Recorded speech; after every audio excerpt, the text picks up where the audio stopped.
At Stanford, I always include that I'm a PhD student on leave.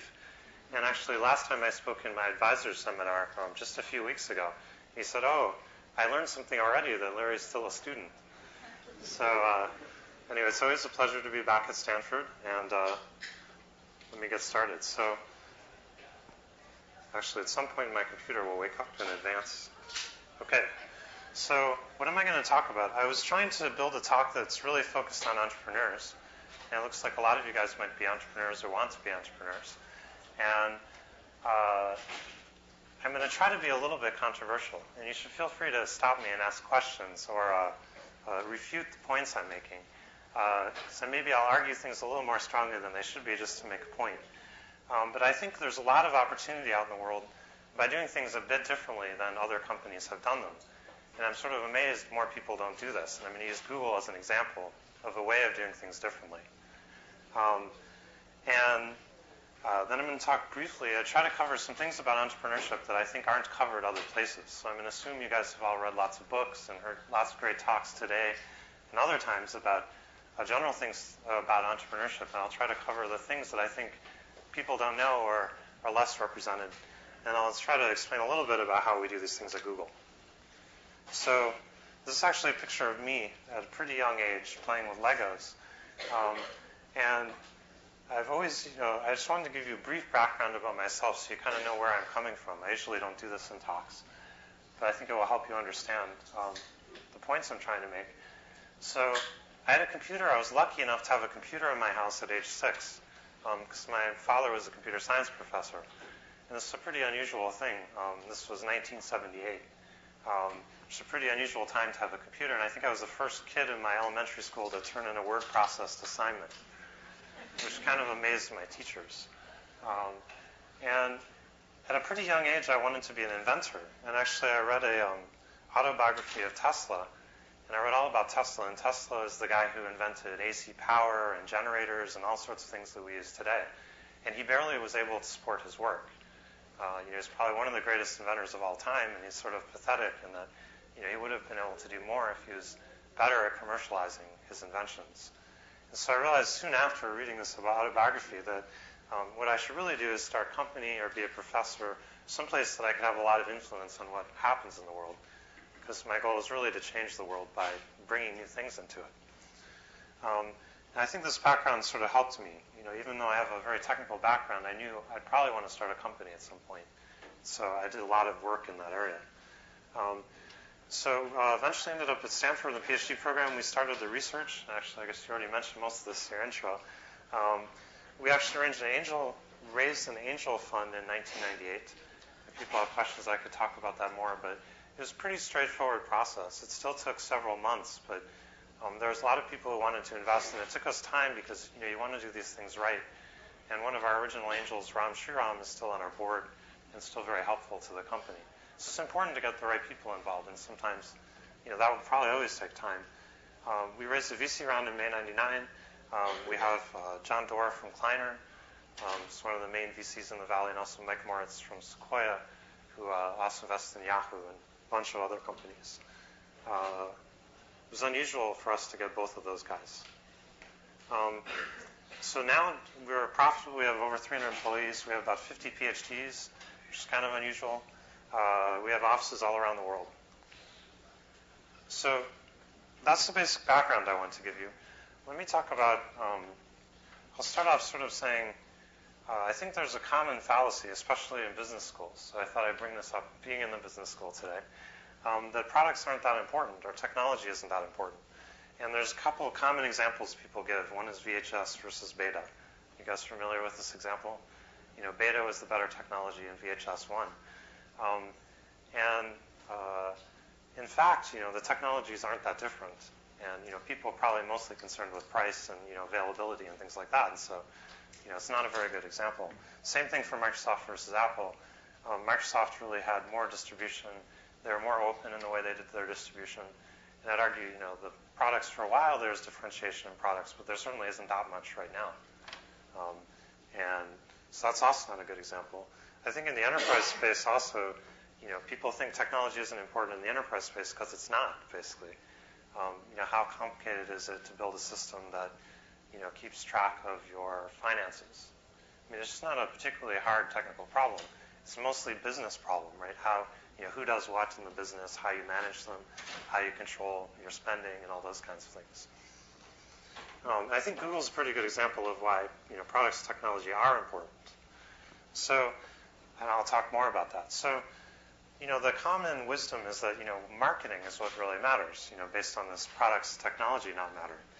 And I think that sort of misses one key thing, which is the internet. And the internet is changing the world. And if you look at the trend, which the internet represents, you'll say, with the internet, you'll probably have better information than you do now on products. If you assume people have pretty good information on products, are they going to buy the right product? Probably, and they'll probably use that information rather than your advertising. Right? It also gives you distribution. With the internet, you can have a lot of distribution without spending very much money. And I'll give you some examples of that. And I'd also argue, people have choice, where they really want to watch the same TV ad 100 times. If you have a TiVo, you're going to fast forward, right? And there's actually legislation to prevent you from fast forwarding that's in the works right now. But I assume probably, given enough choice and, reasonably well-formed government, that we'll end up with choice in these things. I think the other thing people are missing is that products can be improved a lot. It's not the case that most things work.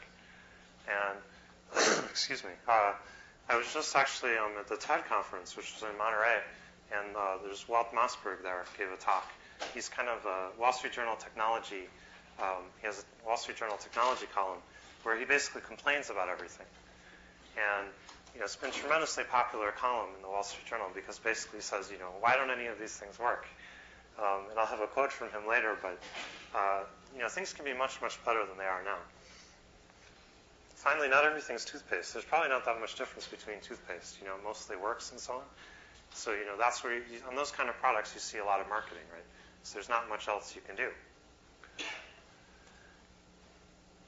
So I'd argue that most companies are actually innovating only in business space, not in the technology at all. And I think there's a bunch of reasons for that in the industry. I don't think it's because there's not huge opportunity in technology. It's because that requires a broad understanding of sort of the business, the technical side. You might need to know about hardware and software. Google, we're mostly perceived as an internet company, but part of our innovation was having low-cost hardware, which we basically, you can see in the Gates building, there's a disk case we manufactured, and we continue to, buy our computers significantly cheaper than anyone else does, which helped us because we have about 15,000 computers. And so part of that is, the low-cost hardware made the software possible. So to do interesting things, you have to do pretty broad. You have to have a pretty broad understanding.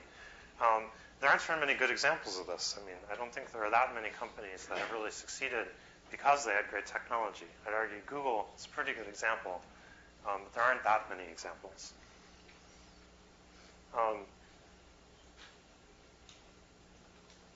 So I have this great quote from a search engine which is now actually out of business, from a CEO of a search engine, which was, I guess, about 1997. He said this when they were just sort of becoming a portal. He said, our search engine is 80% as good as the other guys.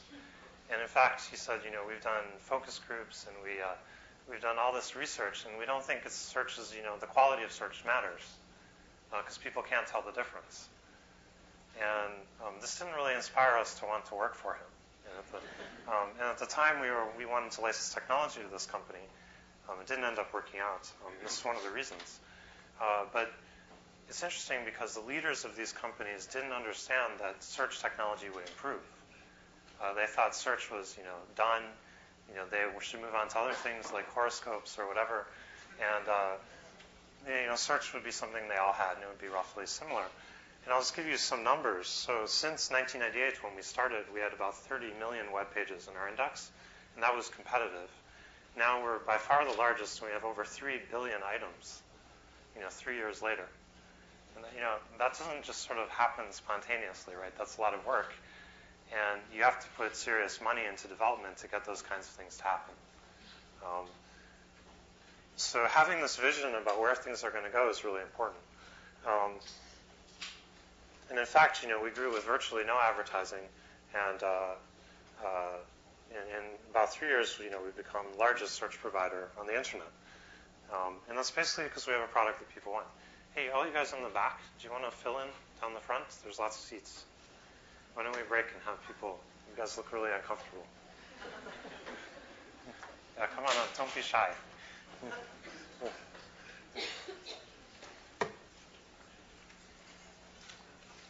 You're welcome. So I'll just keep talking as you guys file in. Why isn't there very much product innovation? And I think this can help you guys as entrepreneurs or as thinking about how you can make an impact in the world. You say, how can we have innovation in the world? Why aren't all these big companies doing the right thing? And I guess I've found even at Google, when you start to have large teams working on anything, you get above about 10 people, it's really hard to be innovative. It's hard to do things differently. And actually, if you have sales involved in the process, sales tends to want you to build exactly what your competitors have, because that's what the customers are asking for. And we actually just released an enterprise appliance, and this is a real issue for that. We released a box that's designed to go into enterprises, and it's different than what everybody else sells. And if you ask the customers, they'll say, we want all these features.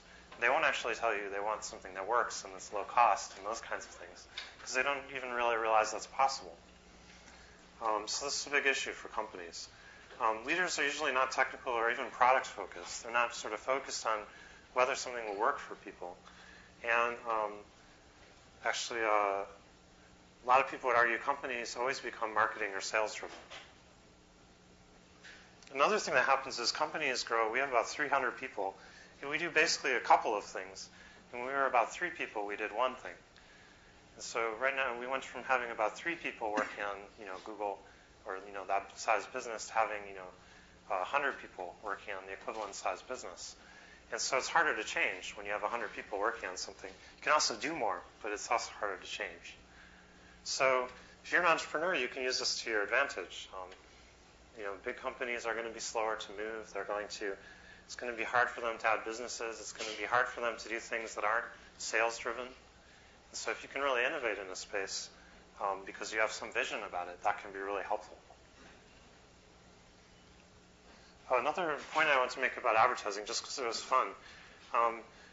So when we were thinking about marketing Google in the early days, we actually had some marketing people who wanted us to spend like $5 million on a TV campaign. And you sort of ask them, well, why do you want to do that? And they say, well, that's what you're supposed to do to get people to learn about your product.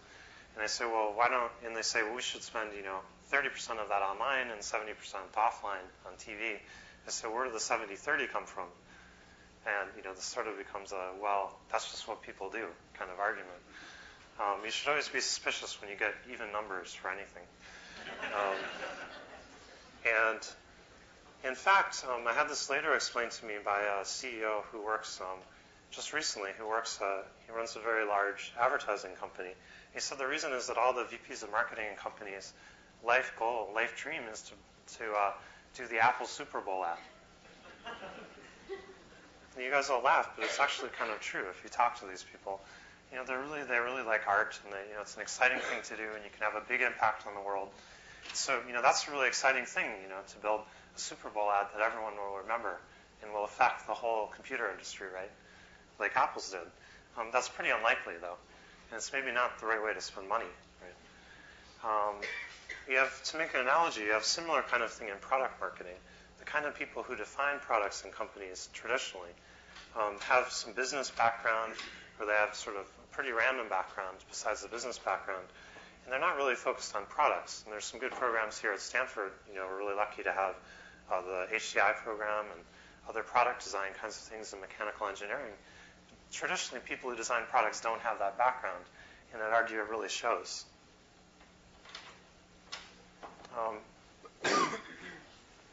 So I'd argue in companies, a technical company, this whole talk's focused on technical entrepreneurship, not other things, obviously. In a technical company, you really need to have technical leadership, or at least leadership who somewhat understands that. And in fact, we hired a CEO about 6 months ago, who's Eric Schmidt, who was CEO of Novell. And he's sort of unique in being CEO of a large tech company and having a PhD in computer science. And before he was at Novell, he was CTO of Sun. that's a pretty unusual background. I mean, I think there's probably only a handful of people who have experience being CEO of a major tech company and have a deep technical background. And for Google, that's particularly important. But I think it's more important in the industry than people would generally believe.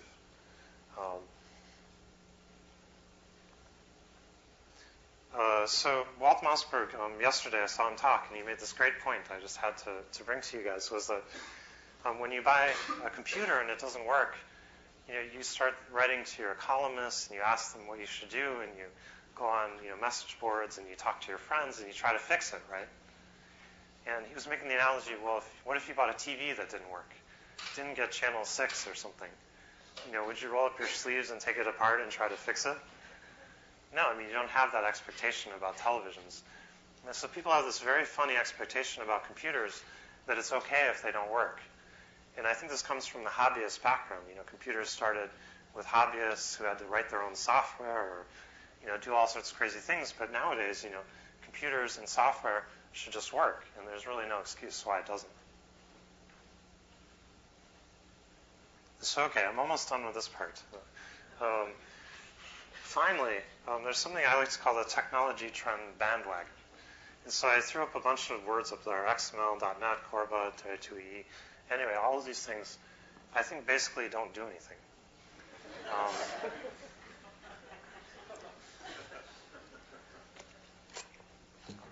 And I would hesitate to speculate how much money has been spent on them. So I think you need to be really careful. The industry gets really excited about something, and companies promote it, and the reporters don't necessarily, the journalists don't understand the technology, and so you get these whole big waves that go through the industry that don't really do very much. Like, for example, we actually don't use any SCSI disks. Even though SCSI are sort of supposedly high-performance things, we use IDE because it's cheaper. And this is like, a lot of technical people would say, you guys are crazy. It's like almost a religious war, like, Macintosh versus Windows or something. But it doesn't really matter, it's just how much money it costs. I wanted to give a few more examples of this. When you go to Fry's and you buy a flatbed scanner, how many of you guys have a flatbed scanner? Raise your hands. Okay, a fair number of people. When you go there, every month you go to Fry's, they'll have doubled the resolution. So, they started out at 300 DPI, which is like roughly a fax machine, and now they're up to 1200 or 2400 DPI, which lets you digitize each piece of ink on the paper, a little dot of ink, which you can't even see with your naked eye. Now, it's not tremendously useful for most things. The only reason you'd need resolution like that is to scan slides, which isn't that common a task. And in fact, you'd probably much rather have a scanner that was fast. Most scanners take like a minute to scan a page, which is a really long time, right? But they don't advertise how long they take because they take so long you wouldn't buy one if they printed on the box. So there's probably a lot of opportunity to build a scanner that's fast, right? Because nobody else is doing that. But the whole industry is on this resolution kick rather than doing the things that people would really need, which is actually, to be able to get their work done in a reasonable amount of time, right? Let's see. Same thing with still cameras. Still cameras, digital cameras are going up in resolution, but video cameras aren't. There's no particularly good reason for that either, right? You could probably make a lot of money selling a video camera that had higher resolution, so it would produce, spectacular things, right? Anyway, a bunch of other things. The question you should ask is really, do users really care about what is that the company is doing or what it is that's going on? Or does it help engineers? That's also a legitimate thing. But most of these things, I'd say no for all of these. Right? So you can start off, one characteristic, in saying all of this, I'll give you, I guess, some entrepreneurial advice, is that people like to argue with you, and you have to be pretty strong. And my co-founder, Sergey, I guess, known for being kind of obnoxious and pretty strongly opinionated. In fact, I think one of our early VCs, I won't mention which ones, that we talked to, we almost came to blows with, which wasn't a good situation. I don't recommend this, but there's something to be said for having strong opinions as long as you know what you're talking about. And I think that's really important. it's fine to have opinions that aren't conventional, like, why should we do TV advertising? It's going to cost too much. As long as, you have math to back that up or a good argument, right? And I want to give one more example. When we started running advertising on Google, we started with text-based ads. And all of our salespeople, all the people in the industry said, you guys are crazy, you should be running banner ads. And we said, no, you want text-based ads because, most of the time people click on the search results. And if you present ads that, have, what people want, just like the search results, they'll click on them most of the time. And in fact, the search results get like a 50% click-through or something, right? Half the time people will click on the search result. And, average ads get, a tenth of 1% click-through. So you've got a factor of 300 in click-through, right, between the ads and the search results. And the search results are text, right? So this argument, as long as you have a good argument about these things and you really stick to it, that can work. But I won't tell you how many people in the company argued with me on this point, really violently. And it almost didn't happen. And actually, it's been a very good business for us, and as a result, we're profitable, and from other sources. So this isn't a picture of Tesla, who I mentioned earlier, but it's somebody. These are the kinds of things that Tesla would do for fun. And I already covered these points, but I did want to say, you can have a lot of great ideas, but entrepreneurship is really about perspiration. I mean, you have to do a lot of work. It's not an easy thing to do. And there's a lot of great ideas in the world. You really need to make them happen, and that's the work. So I'm going to go through this really fast. So this is from another talk I gave. But the idea is I just wanted to show, maybe for the more engineering-minded kinds of people, the kinds of things that I think about and the ways you can identify maybe areas that would be good opportunities for entrepreneurship. And the basic idea is the last point I make, which is you want to find things that seem wrong. And I know this sounds very negative, like you walk around the world getting upset about things. But actually that turns out to be important. You should notice when you have trouble coming in the door because the handle's designed wrong. Don Norman, who has a great book on this, explains in great detail all the poorly designed door handles. And you're just like, this guy is crazy. But after you read this book, you walk around the world and you get upset when you I guess that could be depressing too. But it turns out to be really useful because you walk around the world and you notice things that are designed wrong. And those things are all great opportunities for improvement. Maybe not door handles, but other things. So I want to just go through this. I want to give some examples of things people aren't good at keeping track of. And one thing that I was really astounded by as I computed this a couple weeks ago was the cost of a computer is actually down to about $200. Like a pretty decent computer. And you kind of wonder why people spend $1,000 on their computer. In fact, my family just bought a computer and they spent like $2,000. And they got a computer that's sort of marginally better than this one. But anyway, it's good to keep track of costs of things because that's really what drives adoption. You look at something like 802.11, which is the wireless networking. It's dropped in price tremendously, and in fact, it's down to about $60, right? You sort of think about, well, if I have $60 for a high-speed wireless network, that operates over a couple hundred feet, maybe I'm going to start to put that everywhere because, it costs less than doing the wiring, right? But the price is really, really important. And you also notice notebooks are way more expensive than desktop machines, which is also not probably commonly known. So I think there's about 10 failed companies based on this slide, which is that the minimum cost of an LCD for a PC is about $300. A pretty small LCD like you'd find in your laptop.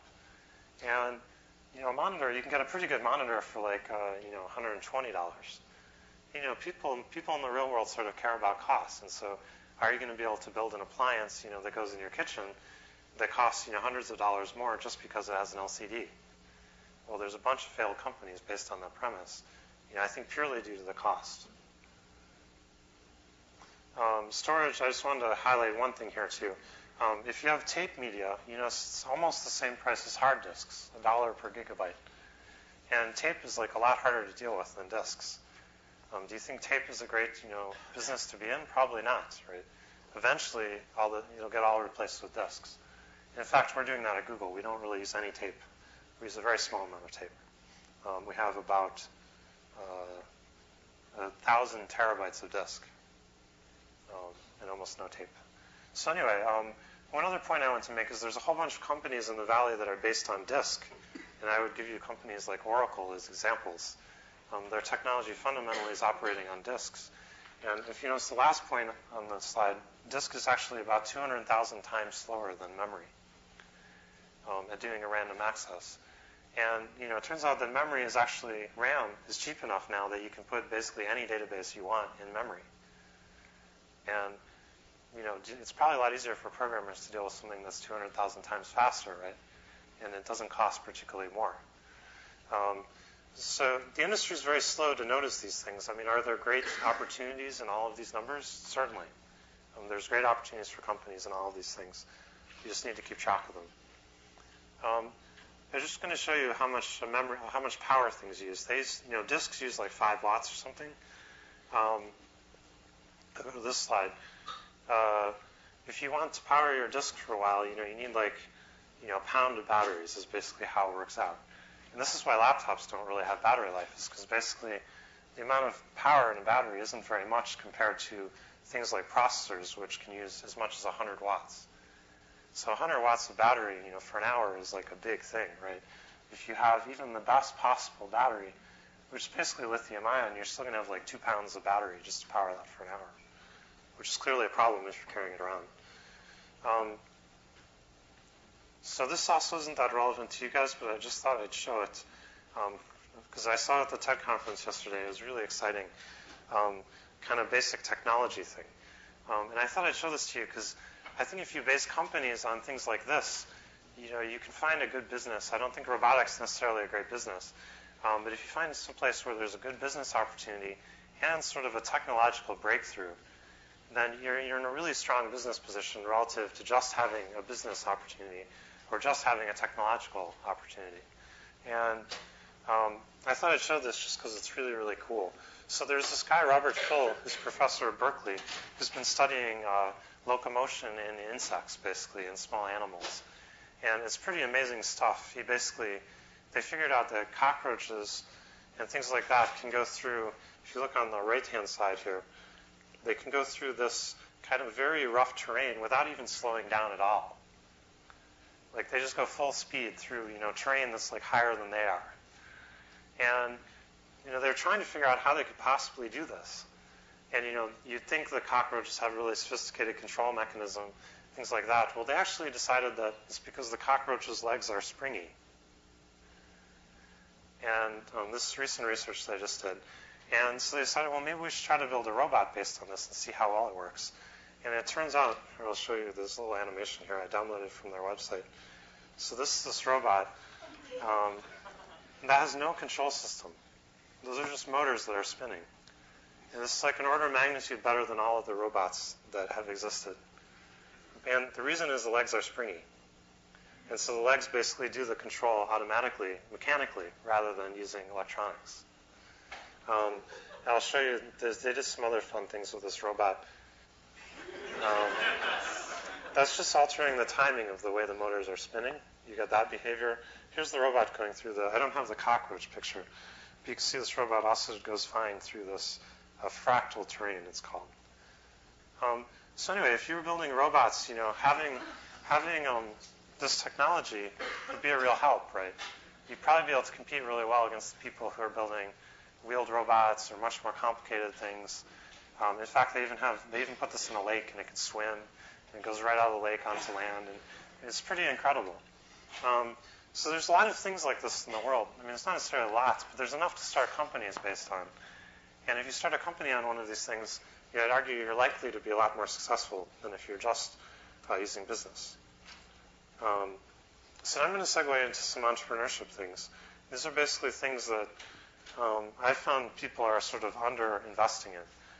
And I want to give some examples from the conference, again, I was just at, because they're really fresh in my mind. Do you guys know who Dean Kamen is? He's the guy with the Segway, the scooter. You know what I'm talking about? This like really fancy scooter. And you kind of think he's crazy if you see if you read the press about him. So he has this scooter that costs $30,000, and it's like, why would you want that, right? And it's very cool technologically and all these things, and it may or may not be successful as a business. But Dean is an amazing guy because the reason he's building these scooters is that he thinks cities aren't going to work. And he gave a great talk where he talked about, all the people in China that are going into cities, and I think it's like 500 million people, even in the next 5 years or 10 years, something like that. And if you compute, if they all, had a reasonable number of cars, they would actually use more gas than is available. And this is a problem, right? This is happening, and there's not a good technological solution. And he really feels strongly that you need, more environmentally conscious, more humanistic ways of doing transportation in cities. If he fails, with his scooter, I'm sure he'll do something else, that's even more cool, right? So he's going to succeed because he has a real vision. He's going to solve a problem that's very important in the world. He's very, very dedicated to it, right? And, that can really help your venture. If you have a really deeply held belief, you're not just trying to make money, if you want to change the world or you want to solve a problem you think is a really serious problem, that can really give you a lot of leverage. It makes other people believe in you. It gets you resources. It just does tremendously good things. He also has a similar belief that people should be focused on science and not sports. And he has, I think, like 10,000 kids now participating in his science program where they build robots. It's an amazing thing. It's been growing tremendously fast. And again, because he has a really deeply held belief around that. Amory Lovins also has a similar kind of thing where he believes in efficient and restorative use of resources. And he's done all sorts of amazing things. Like he built a house in Aspen that's heated only by a banana farm. And it's completely livable inside, and it costs less to build than an equivalent house with a heating system. And he's building, a 100-mile-per-hour gallon car that's not worse than an existing car in any way. It's just lighter. So anyway, I think having a strong vision, strong goal for what you're going to do can really help you be successful in your businesses. I'd argue Microsoft's goal was really to have a computer on every desk. And that's a really strong goal. It's a power to the people kind of goal, and it really got them far, as you can see. And you should think about what you really want. How you can define a very strong goal and also, one that's a good business, because then you'll get tremendous leverage. Sort of related to this point, a lot of companies get started purely to make money, and they almost always fail. If they don't fail, they generally don't change the world, or they don't become big companies. And I'd argue that the main reason is that how much money do you need? So there's some people in the world, who want even $100 billion isn't enough, right? And there's probably, a few people in the world like that, and they're going to be like that. But for most people, probably, $10, $20 million, maybe not around here, but in most places would be plenty of money, right? There's only so many things you can buy, right? And so what happens is companies get to the stage where they're worth some amount of money, and then they get sold, and then something bad happens to them because the entrepreneur no longer cares about it, right? And so that tends to be a bad motivation for companies, which is why I sort of pushed on the vision thing. You also should think a lot about how you want to treat employees. I wanted to give some examples. So my father's father, my grandfather, was a auto worker in Flint. And during the sit-down strikes in Flint, they actually manufactured weapons. So I have this weapon they manufactured, which is like a iron pipe, like this long, with a hunk of lead about this big on the end. And he would actually carry that to work every day for protection from the company, basically. And this is 2 generations ago, right? This isn't a long time ago. People, Google don't have to do that, hopefully. But I think if you look at the trend is towards employees being treated better and better because, basically in a company all you have is employees, right? And we try to push that envelope rather than follow. So we have a lot of benefits that are unusual in our company, like we have free food that's well prepared. We have like masseuses. We have a doctor who's on staff who's in the company. And these things save employees a lot of time. I think ultimately they benefit the company's bottom line. And they make people more loyal and happier to work and more efficient. So you should think about, I think that's a really crucial issue. You also want to have a lot of integrity in what you do because you want, your employees to have high integrity. You want to have You want to trust like the people you do business with and all these things. And in business, that's an absolutely critical thing, I think. Just over time, that even becomes more strongly reinforced to me. Because in business, you need to trust the people who are working for you. You need to trust people who are doing business with you. And if you can't do that, it just doesn't work. I wanted to cover some things about leadership style, too. I think it's really useful to lead through questions. And actually, our CEO, Eric Schmidt, really likes to talk about this. But I realized sort of from my own family experiences that, like I would call actually my mother and ask her, like when I had a difficult hiring decision. Remember when we hired some of our first employees, I'd call her up and, should I hire this person? And she would ask me a whole bunch of questions, and I'd decide whether I should hire them. And I think that's a great way to lead, is to just ask the right questions about what's going on and get people motivated to do the right things. Another point I make about big companies is big companies generally operate on trust. So you have people you trust to do things, and they tell you what to do, and you sort of okay it or not if you're sort of in a management position. I think at Google we tend to be a little bit more scientific, and people are pretty smart, and so you can present data. Like you present data on your product, like how many people are using it, how are they using it, how much money are you making. You present a whole bunch of data to management, and management looks at the data, and you discuss it. You decide what to do. And I think that's a better way of doing things than just having people you trust to do stuff. And it helps if all the people in your organization are broad enough or interested enough that they can deal with some of the details in the organization. And that data is really useful. In fact, I'll show you last slide, I'll show you some data from our internal company website. We have a tremendous amount of data available to the company, everyone in the company. And they can look at how much money we made in the last 5 minutes, or they can look at all sorts of things about the company that normally you wouldn't have available. And we fight really hard to keep that available to everyone in the company because we think it's really important for decision making for people to feel empowered and for them to have access to what's going on. That's a hard thing to do. Another thing I'd say is that the structure and the culture of your organization is really reflected in your product. So you should think about what kind of product you want and then structure the organization based on that. If you have two separate organizations to do different ad products, you'll end up with two different ad products that don't operate at all together, right? In fact, that's what we did. You can make decisions to do that, but the organizational structure definitely comes out in your product. And I'll show you some things about culture, too, I think, that have come out for us. I just wanted to flash this because I thought it was kind of fun.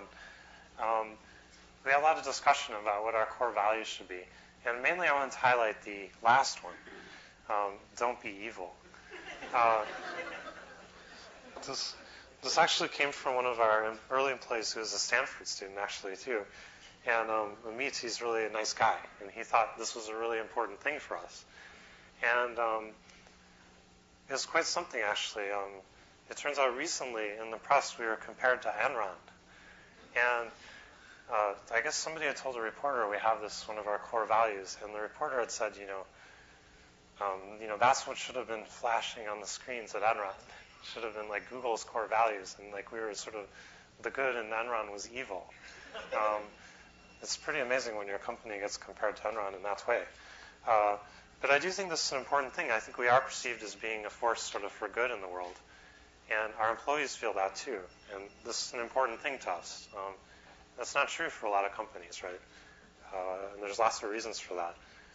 But, we think we could sort of have a interesting market position on being good instead of evil. So it's not very well habitated by other companies. But it's also more fun, right? So, I don't know. The only other thing I would tell you is to think big is really important. And that's an unusual thing. I'll talk more about that, actually. Hiring is another thing I think that really people don't focus on enough. And actually, when Eric came in, he suggested Sergey and I, or the founders, we go back to reviewing every hire that happens in the company. So we started doing that. We've been doing that for like the last 8 months or so. We personally look at every hire. We may talk to people. We look at the compensation. We look at, we spend a fair amount of time on that. And I think that's pretty important. You want to have hiring is a really big deal, and you want to have pretty tight control over it. You see, like, at least half your hiring come from inside your company. You're probably doing something wrong, especially at the early stages. But even now, I think that's true for Google. We hire roughly half our people from inside referrals. And you want to check, like, a whole bunch of things. You want to sort of check whether they fit in the culture, whether they have, like, high integrity, whether they're really motivated. Communication skills, even in engineers, right, which isn't commonly done. Excelling at unrelated activities is a pretty good predictor in our experience. If somebody has run a marathon, in really good time, they tend to be a good employee because they're just a really motivated person. They get really excited about things. They can execute. Or, if they're a concert pianist or, whatever, other kinds of things they do, that's usually a really positive thing. Smart, productive, initiative. I think the one that's most often ignored is they ask sort of why not. So there are lots of people who will tell you, no, you can't do that. And there's few people who say, why can't we do more? And finding the people who, are going to ask you, why can't we do more, are the kinds of people you want in your company, right? Because that will get you further. So I want to make a point about prototyping, too. So I think there's a really big misconception about how to start companies, especially technology companies. Most successful internet companies were prototyped by a handful of people, and I'll give you some examples. Actually, a lot of them were done as hobbies. Google kind of was done as research. eBay was done as a hobby. Yahoo was done as a hobby.